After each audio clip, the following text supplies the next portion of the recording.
এই সংসারটাকে আমি আর কত একা একা সামলাবো বলো তো? তোমার এবার একটা বিয়ে করা উচিত। তুমি বাইরে থাকলে এই বাসার সমস্ত কাজ আমাকে একা একাই করতে হয়।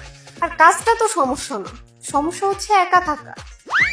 একটা গল্প করার মানুষ থাকলে আমার কত ভালো হতো বলো তো। আসলে আমিও এই বিষয়টা নিয়ে অনেকবার ভেবেছি, আরেকটা বিয়ে করব কি করব না। সত্যি কথা বলতে তোমারও তো একজন সঙ্গীর প্রয়োজন, তাই না বলো? ও আচ্ছা, তাই না? আর কি কি ভেবেছো আমাকে নিয়ে একটু বলো তো। না না, আর কি ভাববো, সারাদিন তো আমি তোমাকে নিয়েই ভাবি। তাই না? তোমাকে নিয়ে আমার অনেক দুশ্চিন্তা হয় জানো। এই বুঝি রান্না করতে করতে তেলে তোমার হাতটা পুড়ে গেল, এই বুঝি সারাদিন বাসায় একা কাজ করতে করতে তুমি হাঁপিয়ে উঠেছো। বাহ, কত চিন্তা করো তুমি আমাকে নিয়ে। যাই বলো, তোমার কথাটা কিন্তু একদম অযৌক্তিক না। তোমারও তো একজন গল্প করার জন্য সঙ্গী প্রয়োজন। এই কথাটা না আমি এর আগে অনেকবার ভেবেছি, বিশ্বাস করো। তাই না? সত্যি বলছি, কিন্তু আমার না তোমার সম্পর্কে একটা ভুল ধারণা ছিল। কি ধারণা শুনি একটু। আমি না ভেবেছিলাম আমার বিয়ের কথা শুনলে তুমি অনেক রাগ করবে, তুমি তেলে বেগুনে জ্বলে উঠবে। আর না না, আমি আবার কেন রাগ করতে যাবো? সেটাই তো, তুমি কেন রাগ করবে?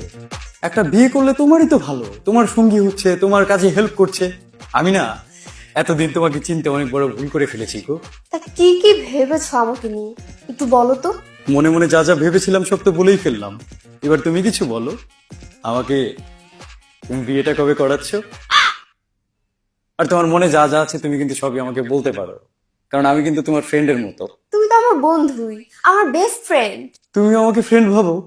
বাহ, তুমি তো আমার বন্ধুই, তুমি আমার লাইফে থাকা সবচেয়ে বেস্ট ফ্রেন্ড। তোমার মতো ভালো বন্ধু আমার লাইফে কোনোদিনই ছিল না। এই হারামজাদা, তুই এখানে কি করছিস? আমি তো এখানে 1 ঘন্টা ধরেই বসে আছি ভাইয়া। তুমি রুমে না ঢুকে অন্ধের মতো সবকিছু বলে যাচ্ছ। কথা বলার আগে একবার রুমে ঢুকে দেখবা না ভাবি এই কথাগুলা কাকে বলতেছে? কি বললি? মানে? মানেটা খুব সোজা, হামিমকে বিয়ে করানোর কথা বলছিলাম। আর তারপর কি হলো? তোমার মতো দুশ্চরিত্র তোর বদমাসের মুখোশ খুলে গেল। এই, আমার ঝাড়ু করে, ঝাড়ুটা দাও তো। এই দাঁড়াও, দাঁড়াও বলতেছি। এতদিন তোমার রাগ আমি অনেক সহ্য করছি, আর না। কি?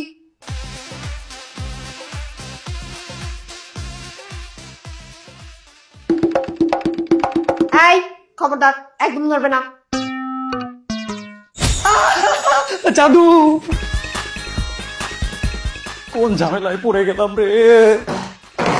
এই, এই, বলছি। আমার জীবন চলে গেল, আমি এই দরজা খুলবো না বলে দিলাম।